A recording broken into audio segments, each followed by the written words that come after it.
حج کے فضائل میں ایک چیز یہ بھی ہے کہ اگر ایک آدمی حج کے لیے جا رہا ہے اور حج کے درمیان مر جاتا ہے تو اس کے لیے جنت ہے، ڈائریکٹ وہ جنت میں جائے گا۔ اور حالت احرام میں اگر مرتا ہے تو حدیث کے اندر آتا ہے کہ اس کو اسی احرام میں اس کو دفنایا جائے گا، جیسا کہ صحیح بخاری مسلم کے اندر عبداللہ ابن عباس رضی اللہ تعالی عنہما کی حدیث ہے کہ ایک آدمی نبی صلی اللہ علیہ وسلم کے ساتھ میدان عرفات میں کھڑا تھا، یا حج میں وہ بھی تھا، محرم تھا، تو اونٹ سے وہ گر گیا ہے، یا اونٹنی نے اس کو گرا دیا اور اس کی گردن توڑ دی۔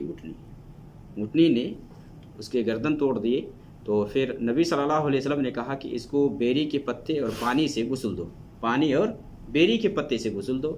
اور پھر آپ صلی اللہ علیہ وسلم نے فرمایا کہ اس کے جو یہ دو کپڑے ہیں، احرام کے جو کپڑے ہیں، اسی میں اس کو کفنا دو۔ اور پھر آپ نے فرمایا کہ ولا تحنطوه ولا تخمروا راسه، کہ اس کو خوشبو نہ لگاؤ اور نہ اس کا سر ڈھکو۔ اس حدیث کی بنیاد پر، اور اسی حدیث کے اندر ہے کہ جس میں یہ بھی ہے کہ یہ قیامت کے دن تلبیہ پڑھتے ہوئے اٹھے گا یا لبیک کہتے ہوئے اٹھے گا قیامت کے دن۔ تو اس حدیث سے یہ پتہ چلتا ہے کہ ایک آدمی حالت احرام میں مرتا ہے تو وہ محرم ہی ہوتا ہے، محرم۔ جس طرح کہ مان لیں حالت احرام میں خوشبو لگانا منع ہے نا، سر ڈھکنا منع ہے نا، نبی صلی اللہ علیہ وسلم نے کیا فرمایا؟ ولا تحنطوه ولا تخمروا راسه، نہ اس کو خوشبو لگانا ہے اور نہ اس کا سر ڈھکنا ہے، دو کپڑے میں ہی اس کو دفنا دینا ہے۔ گویا کہ یہ حالت احرام ہی میں ہوتا ہے محرم، اور قیامت کے دن تلبیہ پڑھتے ہوئے یا لبیک کہتے ہوئے یہ اٹھے گا۔ یہ دیکھیں کہ حج میں جو مر جاتا ہے ایک حاجی، یا حج کے درمیان یا حالت احرام میں، تو اس کے لیے یہ فضیلت ہے، اس کے لیے یہ فضیلت ہے۔ ہاں، اتنا یہ جان لینا چاہیے کہ آدمی جس پر مرتا ہے نا اسی پر وہ اٹھایا جائے گا، جس پر اس کی موت ہوتی ہے اسی پر وہ اٹھایا جائے گا۔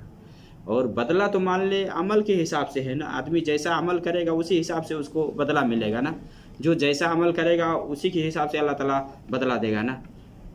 تو قیامت کے دن آدمی اگر مان لے اخلاص کے ساتھ کوئی حج کر رہا ہے، اخلاص ہے، تو انشاءاللہ وہ ڈائریکٹ جنت میں جائے گا، اور اس کے لیے یہ خصوصیت اور فضیلت ہے۔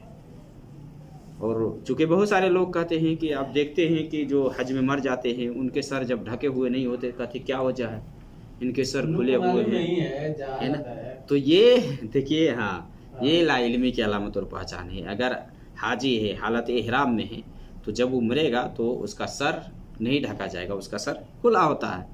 آپ صلی اللہ علیہ وسلم نے فرمایا کہ خوشبو بھی نہیں لگانا، خوشبو بھی استعمال نہیں کرنا۔